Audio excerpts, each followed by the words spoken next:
The genocide and famine in Sudan is a Pan-African issue. It is a disability justice issue. It is a gender justice issue. It is a racial justice issue. The genocide and famine in Sudan matters. The people of Sudan matter. The Black people of Sudan caught in this proxy war matter. There are 24 million Sudanese people facing famine right now. There is an estimate, and we know numbers greater than this, of over 150,000 Sudanese people murdered.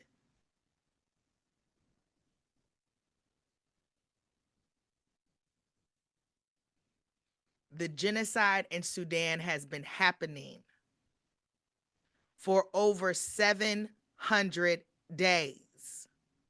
Sudanese people have not been recognized as being a people to fight for,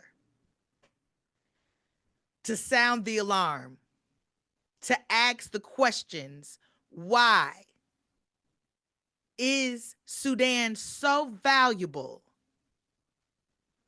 but the Sudanese people are not? So, to simply put it, our blood is only worth anything when it's converted into oil, when it's converted into gold. One US one US dollar is what, 80, 90 pounds in Sudan. And how much is it? How much is a Sudanese body equivalent to a white one? These are some of the lines I have in my poetry when I'm describing the issues going on. Our Sudanese people are only seen as transferable goods, and our land is being exploited for the needs of others. So I'm at the point of when I'm discussing this war, I'm no longer saying why is the world silent, but why is the world so invested in the destruction of my country and stealing and exploitation of my lands without complete any regards to human rights or any regards to international rights. So that is where I'm at when I'm discussing this, because as my colleague and my good friend Al-Bashir has just said, this is an entire international proxy war. There are so many different countries and players who have put their hand in the pots, and not for the sake of saving us anymore, for the sake of just completely blurring lines and completely exploiting Sudanese people. And I'm discussing Arabic oil, also gum Arabic, golds. A lot of our land is worth so much, and so is our people, and so is the location. It's very strategic. So, and I would like to reframe the conversation is, why is Sudan so valuable and Sudanese people are not? Why are there lots of countries invested in the Sudanese genocide? Why is Sudan so lucrative, so valuable, so important, but the people of Sudan are not important enough? Obviously, this is an anti-Black issue. And I'm sick of hearing, oh, people just aren't caring about it because this is just Africans fighting Africans. That is not the truth. This is a proxy war.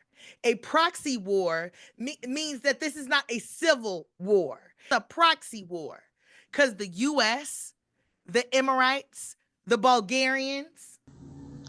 So one of the aspects of this conflict that have really bedeviled efforts to try and bring the two warring sides to peace is the fact that so many foreign countries have gotten involved on both sides. But far and away, the most significant meddlesome foreign power, if you like, is the United Arab Emirates. The Emirates is the EAU. Russia, Israel, Egypt. These are all outside forces that have contributed to the genocide of Sudanese people. This is not an anti-Black critique of that's just Africans fighting Africans. That is not the truth.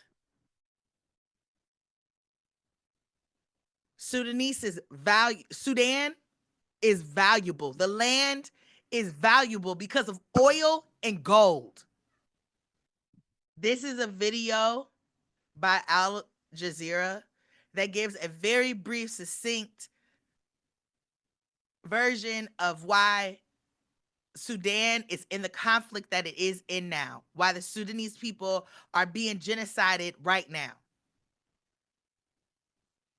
It all started with a youth-led revolution in 2019, which brought down Sudan's longtime president Omar al-Bashir.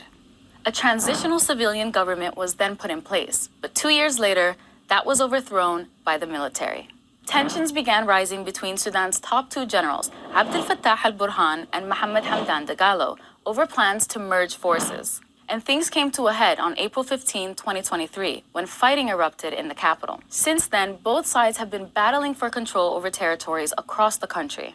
And of course, civilians are the ones paying the heaviest price. At least 14 million people have been displaced inside and outside of Sudan. Up to 150,000 people are estimated to have been killed. More than 25 million are facing crisis-level hunger conditions, and nearly 15 million Sudanese are in need of urgent medical care. The scale of these numbers are hard to grasp when you see them, but each one of these figures represents a life that's been forever changed. And they are giving weapons like Bulgaria, like Russia, like Israel, like Libya, like the EAU, giving money to either the Sudanese army or the RSF to keep fighting because they want their stake, they want their loyalties to be like, see, we helped you overthrow.